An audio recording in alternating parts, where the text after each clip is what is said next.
Hola, en este video les quiero hablar acerca del sesgo o el coeficiente de asimetría y acerca de la kurtosis o una medida de levantamiento de la distribución de los datos. Entonces, frente a videos anteriores, lo que hemos hecho es esconder las líneas de las tres desviaciones estándar, pues de la 1, 2 y 3 desviaciones estándar que estaban aquí arriba, y estamos trabajando solamente con los retornos logarítmicos de Disney y de Ford.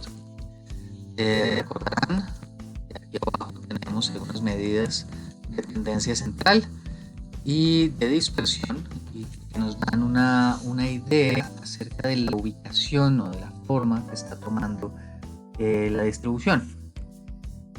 La siguiente medida es el tercer momento estadístico, se llama el sesgo.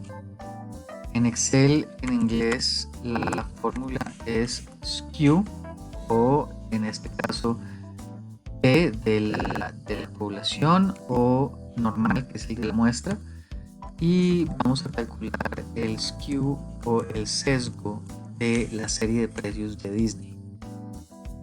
En castellano, esta función se llama coeficiente de asimetría.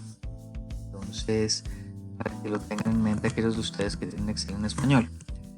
Y lo que vamos a ver acá es que al estirar, vamos a poner como un valor, esto me dice, primero, cuando es cero, cuando el sesgo es cero, lo que quiere decir es que la medida, la distribución es perfectamente simétrica, es decir, hay tanta masa de probabilidad de la derecha de la media como de la izquierda de la media. Otra forma de hacer la prueba es decir que la media, la moda y la mediana son iguales. Entonces, el sesgo es una medida de qué tan largas son las colas. Cuando tenemos un sesgo positivo, lo que sabemos es que la cola de la distribución apunta a la derecha, una cola larga a la derecha. O sea, hay mayor probabilidad de encontrar un resultado por encima de la media que por debajo de la media. Y cuando tenemos un dato negativo, un sesgo negativo, estamos hablando de lo contrario. Es decir, que hay una mayor probabilidad de encontrar un dato a la izquierda de la media que a la derecha de la media.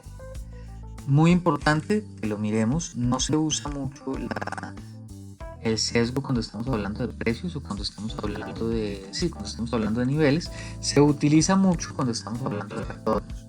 Entonces, uno como inversionista ve que hay una acción como la de Disney que tiene un sesgo positivo, que tiene un sesgo negativo, o sea, tiene una cola izquierda larga, y una acción de Ford que tiene sesgo positivo, o sea, una cola derecha larga. La pregunta es, si la media, si la desviación fueran iguales, o sea, si tuviera el mismo riesgo y tuviera el mismo retorno, ustedes como inversionistas, ¿qué preferirían? ¿Preferirían una cola derecha larga o una cola izquierda larga? Esa es una primera pregunta que les quiero hacer. Con respecto a la kurtosis, digamos, a la medida de apuntalamiento, hay una función de Excel que también que me va a medir el cuarto momento estadístico. Recordarán por las lecturas que el cuarto momento estadístico me dice qué tanta información hay en las colas y qué tanta información hay en el centro de la distribución. Eso amerita que hagamos un dibujo. Entonces vamos a aprovechar esta función del tablero para pintar una distribución normal. Y aquí la invitación que les hago es que se imaginen que esto que estoy dibujando aquí es una distribución. Entonces la primera pregunta que quiero hacer, y esto es un repasis de estadística y de econometría, es qué es lo que va en el eje X y qué es lo que va en el eje Y. Entonces uno podría decir que lo que hemos visto en el Excel es que aquí está el mínimo, que aquí está el máximo, y cuando uno calcula la diferencia entre el mínimo y el máximo, esta es la medida del rango. Eso es lo primero de lo que hemos visto de los datos en Excel. Lo segundo es que uno puede decir que aquí está la media. Entonces esto va a ser mu. Y como hablábamos en algún momento, esto puede ser mu menos una desviación estándar. Y esto puede ser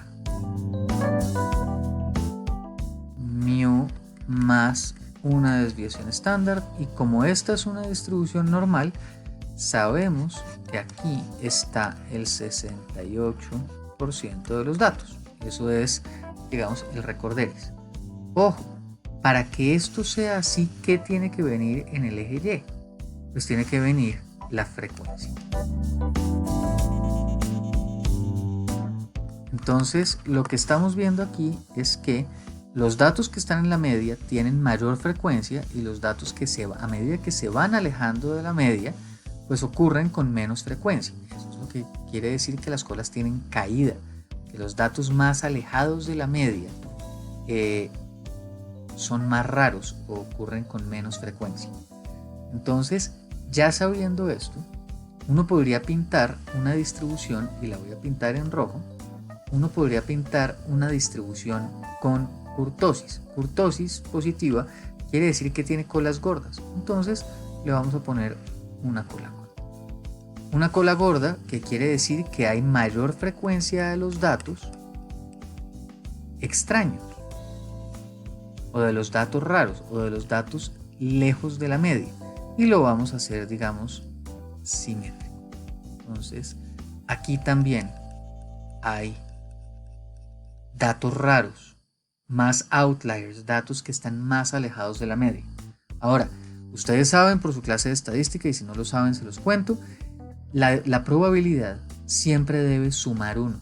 Eso quiere decir que el área bajo la curva de cualquier distribución de probabilidad debe dar 1. Eso quiere decir que el área bajo esta curva negra que les estoy apuntando aquí es 1. Y que el área bajo la distribución roja que estoy empezando a pintar tiene que también dar 1. Segunda característica de la kurtosis: cuando hay muchos datos en el extremo, también suele ser que hay una mayor concentración de datos alrededor de la media. Es decir, tiene una mayor concentración de los datos de lo que llamamos el business as usual. El business as usual es lo que ocurre en promedio, el dato medio, el dato central. Entonces, para que esa distribución que estamos pintando roja tenga un área bajo la curva que sea igual a 1, lo que vamos a tener que hacer es unirlas de forma tal que, y aquí me perdonan lo hechizo que se ve, tal que las áreas que están en rojo, es decir, que están por encima de la curva negra, sumen exactamente lo mismo que las áreas que voy a colorear en verde.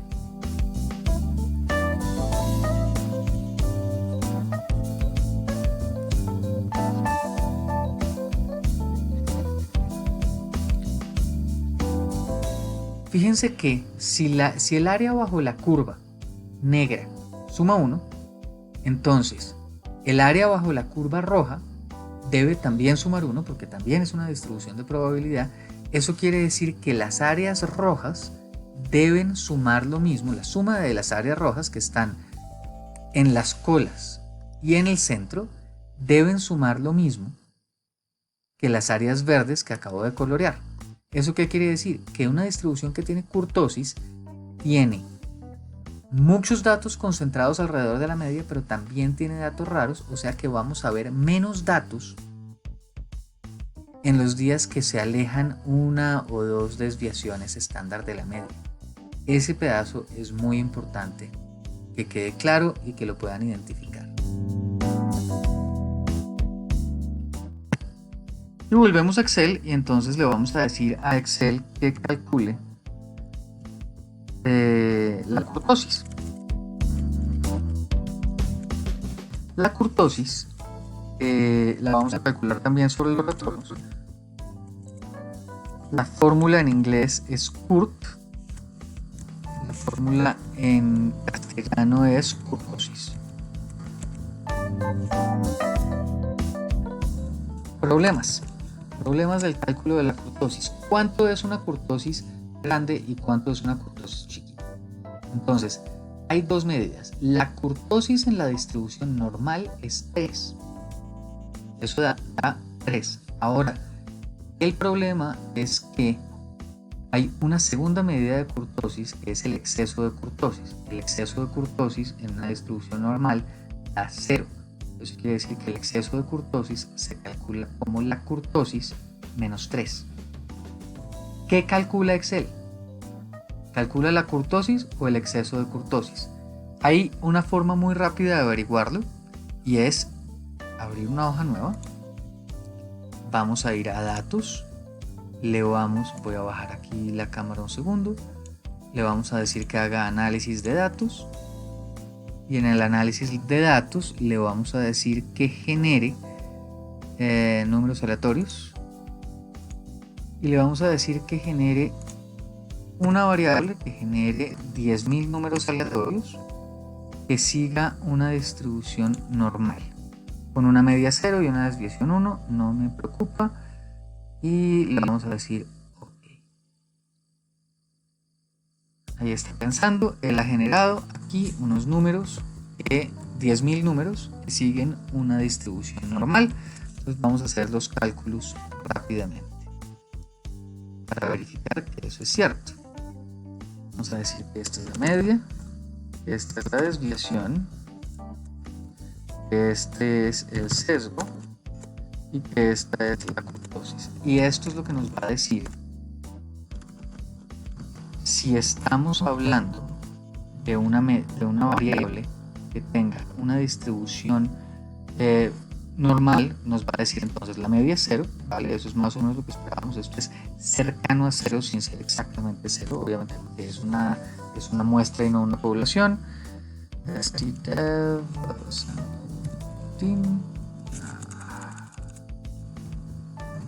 ¿Sí? Y voy a coger todo esto y da una desviación muy cercana a 1. Lo vamos a poner aquí en números.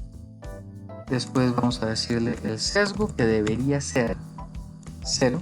Debería, esta es una distribución normal y efectivamente da una cosa muy cercana a 0.